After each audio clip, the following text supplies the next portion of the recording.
শুভ সকাল বন্ধুরা, তোমরা সবাই কেমন আছো? আশা করি নিশ্চয়ই সবাই ভালো আছো। আর এটা হচ্ছে আমাদের ঠাকুরঘর, আগেও দেখানো হয়েছে আপনাদেরকে। তো এই ঠাকুরঘরে আমি পূজা দিই। এখানে তো আর মা আসতে পারে না, মা ওখানে ছোট শিবলিঙ্গ আছে, ওখানেই পুজো দেয়।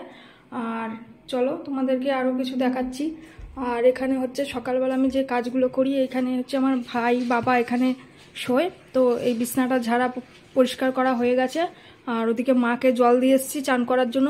চলো দেখা যাক মা আর কত দূর হলো। আমি না হলে ঘর মুছতে পারবো না, মা যতক্ষণ না চান করবে। তো মা কি করছো? চান হলো? এই তো চান করছি, কি করব, চান করে নি। তো মায়েরও গরমে তো শরীরটা খুব বেশি একটা ভালো না, মানে প্রচন্ড গরম। বন্ধুরা তো দেখতেই পারে আমি প্যারালাইজ লোকে এভাবে শুয়ে শুয়ে আমার সব কিছু করতে হয়। বেডশুলটা আবার বেড়ে গেছে, যার জন্য ও পাশে গিয়ে যে চান করবো সেটাও করতে পারছি না। বেডশুলটা আবার একটু বেড়ে গেছে। এই গরম পড়লে যখনই জল লাগে শরীরে বেশি, তখনই বেডশুলটা খুব বেড়ে যায়। তারপরে শরীরটাও কিছুদিন ভালো যাচ্ছে না। ডাক্তারবাবু ওষুধ টষুধ লিখে দিয়ে গেছিলো, সেই সব ওষুধ আনা রয়েছে, এখন দেওয়ার টাইম পাচ্ছি না। তো ভাবলাম আজকে করেই নেব ইঞ্জেকশনগুলো, নাহলে খুব অসুবিধায় পড়ে যাওয়া। তো বন্ধুরা তোমরা সবাই নিশ্চয়ই ভালো আছো, সবাই ভালো থাকো, সুস্থ থাকো, আর আমাদের ভিডিওগুলো দেখতে থাকো। তো বন্ধুরা এই যে দেখতে পাচ্ছ, এখানে আছে ব্যথার, আর এখানে আছে গ্যাসের, আর এটা আছে ভিটামিন। তো এই দেখো আমি এই যে ইঞ্জেকশন দিতে দিতে আমার এইটা কাপটা ভরে যায়, এগুলো আবার ফেলে দিই, দিয়ে আবার এই কাপে ভাঙতে ভাঙতে আবার এর ভেতরে সব রেখে দিই ভেঙে। আর এই যে সুই দুটো করে এনে দেয়, ওই যখন যেটা সুই দেওয়া হয়ে যায় সেটার বাদ দিয়ে দিতে হয়, ওই জন্য এবার এটা দিয়ে দেব আবার। এখন এটা ভেঙে নিতে হবে। তো 2 মিনিট পরে আবার তোমাদেরকে দেখাচ্ছি, এগুলো ভরে নিই।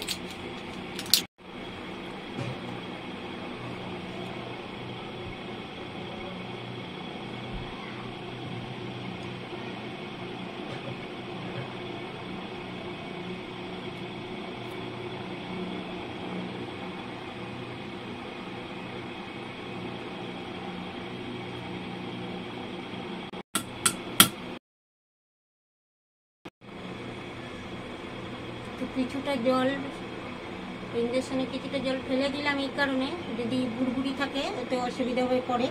তো আমি এখানে দিয়ে নেব।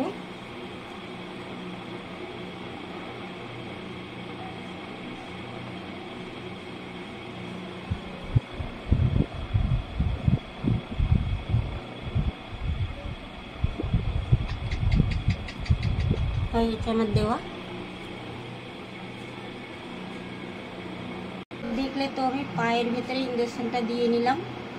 তো কি করব বন্ধুরা, আমার তো এই জীবন, শরীরের অবস্থা বেশি ভালো যায় না, আমার নিজেরই সব করে নিতে হয়। ডাক্তার ডাকলে তো জানো কত পয়সা লাগে, যার জন্য ডাক্তার ডাকি না, ডাক্তারের থেকে লিখে রাখি, সেগুলো বাজার থেকে এনে আমি নিজে করে নিই।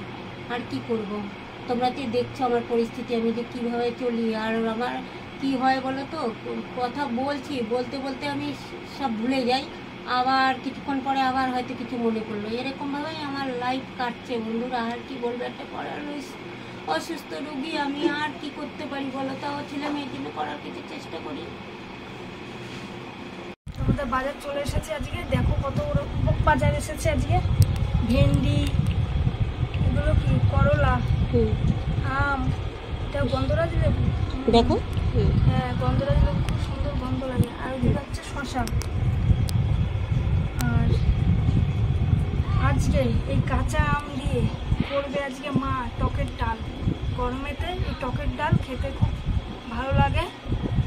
তো দুঃখের বিষয়ে আমার বেডশুলের জন্য আমি খাই না টক ডালটা। আগে খুব টক জিনিস ভালোবাসতাম, একবার শাক দিয়ে আর তেঁতুল দিয়ে ভাজা করে খেয়েছিলাম, টক শাক বানিয়ে খেয়েছিলাম, খেয়ে সে ঘা পুঁতে গেছে। সে থেকে আমি পুরো টক খাওয়া টোটাল বন্ধ করে দিয়েছি। মাঝে সাঝে তরকারিতে একটু ওই যে দেই, ওই কি বলে ওটা, টমেটোর ছচ, ওই মাঝে সাঝে একটু টমেটোর ছচ দিই, ওটাই একটু খাই। তাছাড়া আমি আর টক খাই না। এগুলো মিষ্টি আলু বলে, কেউ রাঙা আলু বলে, যার যেরকম ইচ্ছা সেভাবে বলে। সবজিগুলো সব সাজিয়ে নেব। বাবা বাজার থেকে সবজিগুলো সব টাটকা টাটকা নিয়ে এসছে না মা? দেখো এগুলো কত কচি কচি, মনে হয় যে এখনই মনে হয় তুলে নিয়ে এসছে। আর এগুলো এখন আমি ভাতের মধ্যে ধুয়ে সেদ্ধ করতে দেবো। আজকে সব সেদ্ধ, আজকে আমাদের বাড়িতে আর মাছ মাংস দেখতে পাবেন না, আজকে সব নিরামিষ। আজকেও নিরামিষ, কালকেও নিরামিষ, আজকে শুক্র, কালকে শনি।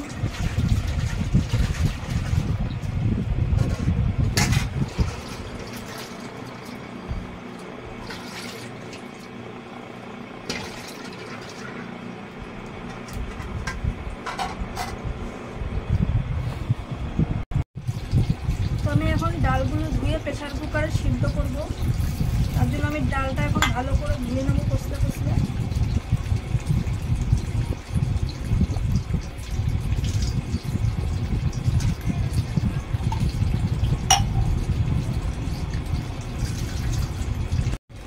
ওই প্রেসার কুকারের মধ্যে জল দিয়েই নিয়েছি, আর এর মধ্যে এখন ডালগুলো ছেড়ে দেবো।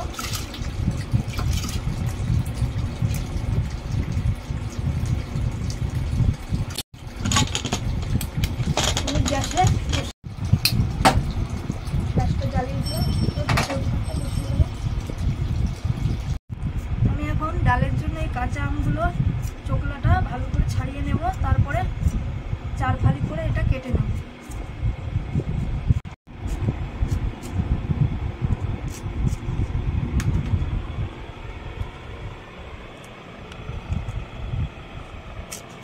একটু ছোট ছোট আম, তাও পিচি হয়ে গেছে।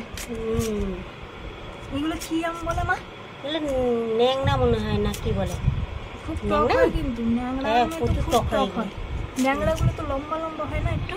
হ্যাঁ, এগুলো তো এখন সব কচি, আমরা তো বড় হয়নি না।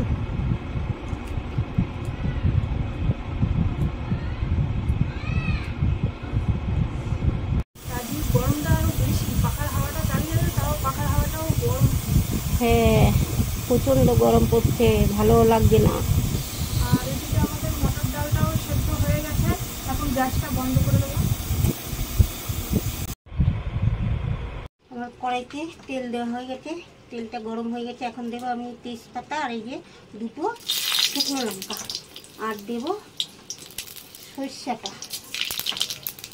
আর এখানে দেখো আম এই জলের উপরে ভিজিয়ে রেখেছে, আম আর কাঁচা লঙ্কা তেলের মধ্যেই ছেড়ে দেবো।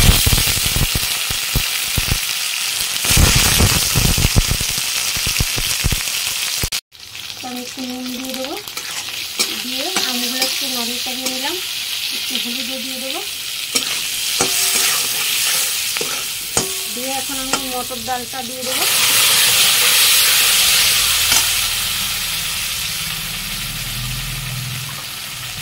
আরও কিছুটা জল দিয়ে দিলাম।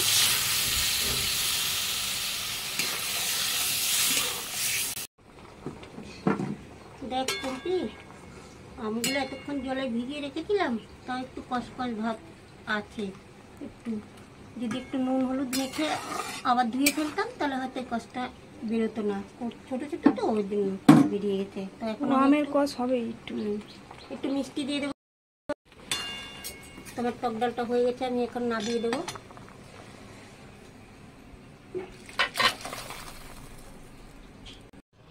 আমি আবার একটু তেল দিয়ে দেবো,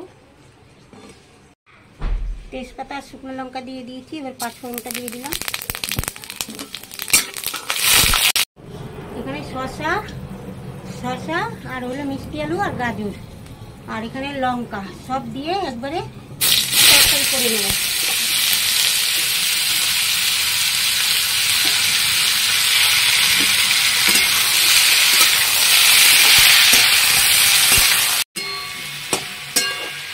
আমি কড়াইতে তরকারিগুলো দিয়ে সব সুন্দর করে নাড়িয়ে চাড়িয়ে একটুখানি ভেজে নিলাম। এবার একটু হলুদ দেবো,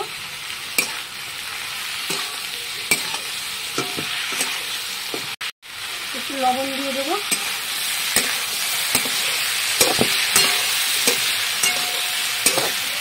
সামান্য জল দিয়ে দেবো। এবার একটু ঢাকা দিয়ে দেবো। দেখো একটু সুন্দর ফুটছে। এবার আমি একটু দেবো ধনে জিরের গুঁড়ো ভেজে রাখা, আর ঢেকে রেখে দিলাম। তরকারিটা হয়ে গেল, তরকারিটা নামিয়ে দিতে হবে। তরকারিটায় মিষ্টি দিইনি আমি, এর ভেতরে মিষ্টি আলু দেওয়া আছে বলে আর মিষ্টি দিইনি। আর এই গরমকালে একটুখানি শসা দিয়ে তরকারি করলে ভালো লাগে, বল টুম্পা? শরীরটা ঠান্ডা থাকে। গরমে তো শশা খাওয়াই ভালো, বেশি ঠান্ডা থাকে শরীর। তরকারিটা নামিয়ে দিলাম, হয়ে গেছে রান্না। তো আমার সিদ্ধটাও মাখা হয়ে গেছে। আজকে আমাদের রেসিপি হলো উচ্ছে ভাজা, সিদ্ধ, ওখানে টকের ডাল, আর হলো শসা দিয়ে, শসা টসা দিয়ে সব দিয়ে একটা তরকারি করেছি। আর ওদিকে মেয়ে ভাতও বাড়ছে, তো এখন খেতে বসে যাবে। এখানে বাবা খেতে বসে পড়েছে, এখানে মাও খাচ্ছে। আমার মায়ের দেখো কত অসুবিধা হচ্ছে, এখন আবার কিছুদিন বসতে পারছিল, এখন আবার বেড শুলের জন্য এখন আবার শুয়ে শুয়ে খেতে হয়। বেড শুলটা বাড়তো না, এই যে পাটির উপর দিয়ে ঘষে ঘষে ওই সাইডে যাই না, গিয়ে চান করি, সেই জন্য আরো বেশি বেড শুলটা বেড়ে গেছে। এক তো জল লাগেই, তারপরে পাটিতে ঘষা লাগে, আর চৌকির চাপ লাগে, যার জন্য বেডশুল আবার বেড়ে গেছে। এতদিন বিছনা পাতা ছিল তখন হয়নি এই জিনিসগুলো, এখন আবার হচ্ছে। আর শীতকালটা তো চান করেই নাই বেশি, এখানেই চান করেছে বেশি, গা হাত পা মুছে ফেলেছে। আর এখন গরম পড়েছে যেহেতু, ওখানে একটু ঘষে ঘষে যে একটু চান করে তাতেই মানে বেড শুলটা আবার বেড়ে গেছে, এখন আবার সেই অসুবিধা হচ্ছে, কষ্ট। কাঁচা আম কেমন টক, ভালো ভালো। কাঁচা আমের টক ডাল খেতে যে এত স্বাদ বলার মতন। আজ মায়ের হাতের এই কাঁচা আমের টক ডাল আর তার সাথে নিরামিষ তরকারি খেয়ে মন তৃপ্ত হয়ে গেল।